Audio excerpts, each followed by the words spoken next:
this was the first place I'd gone to that had a female minister. And I came and I came and I came and I realized, wow, this is so cool.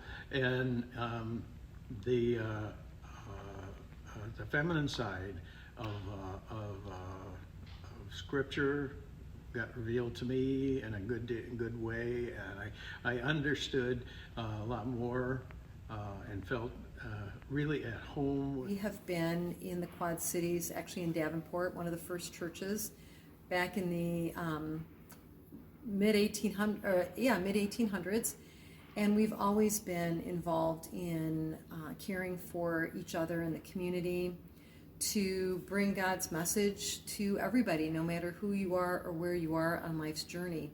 You're welcome here at Edwards, and we have some comfy, cozy places to sit, and we have our worship space right behind us. I have a lot of very liberal friends from more or less my generation who hold extremely negative attitudes toward Christianity, and they kind of put them all under one banner of being narrow and prejudiced and not progressive.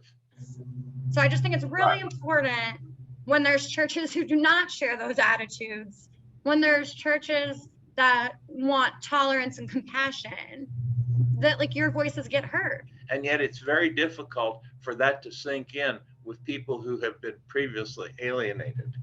So it's a huge challenge to accomplish what you just said. Like, I understand your perspective. I was worried it was too good to be true, but no, I've put them through the test, and like they've all passed with flying colors. Right. But it means a lot to me, because there's many churches like I could not bring any member of my family to.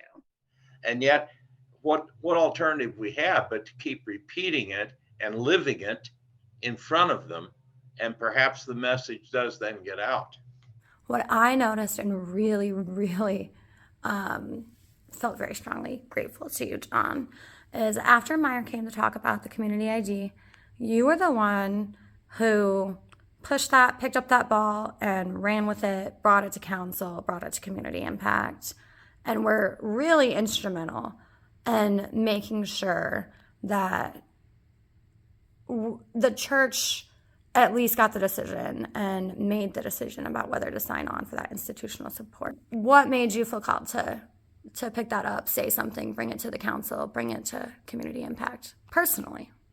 Well, it's social justice. I mean, I didn't know this was going to impact you. I thought it was, I had a picture in my mind, some person who's just out of jail that I've not met, or, that's wanting to get a chance, not wants to, have another barrier put in their place, or somebody that's new to the country, or, I just have pictures, but when it's a personal thing, it's like, wow, that does have an impact. And there's an article, front page article in the paper today, I don't know if you saw it or not, on community ID. A little bit surprised that I haven't had a few more volunteers, to participate in current events. I recruited a lot of these people almost individually, you know what I mean? Yes. And I know that we've listed this in the church news and that kind of thing. And yet clearly a lot of people don't see how this is relevant to the concerns that they have. Why is that related to church? Why is that related to faith? Well, I think it's the fact that reform of some of these conditions, such as you're talking about right now with regard to the homeless, that's something that should be highly correlated with our spiritual viewpoints. Right. If we believe in the teachings of Jesus, then we probably ought to favor attempts to try to care for the homeless and to try to solve some of those problems. Again, everyone I talked, like, they're so fed up, so disillusioned, cynical, like you said, about the system, that they're like, I throw up my hands, I want nothing to do with this, which I get that. But if we all throw up our hands, then nothing gets built, nothing gets changed, right? But what I worry about is what you seem to be alluding to, and that is that some of your generation are just so turned off, you're not sure they'll even vote at all. By politics and by church. Because when we think church, we think ultra right-wing Christian conservative. And I just think it's really important that like my generation know, like that's not the only option for a church. So you're saying the same factor that would keep them from voting probably keeps them away from your church. Yeah, absolutely. That's a tough one. Well, the only word I have, and it doesn't explain very much, is gently, is how you respond to those people. We like to think of ourselves as God's hands and feet in action, and we would love to see you. You can join us for worship online or Bible study or a current events conversation.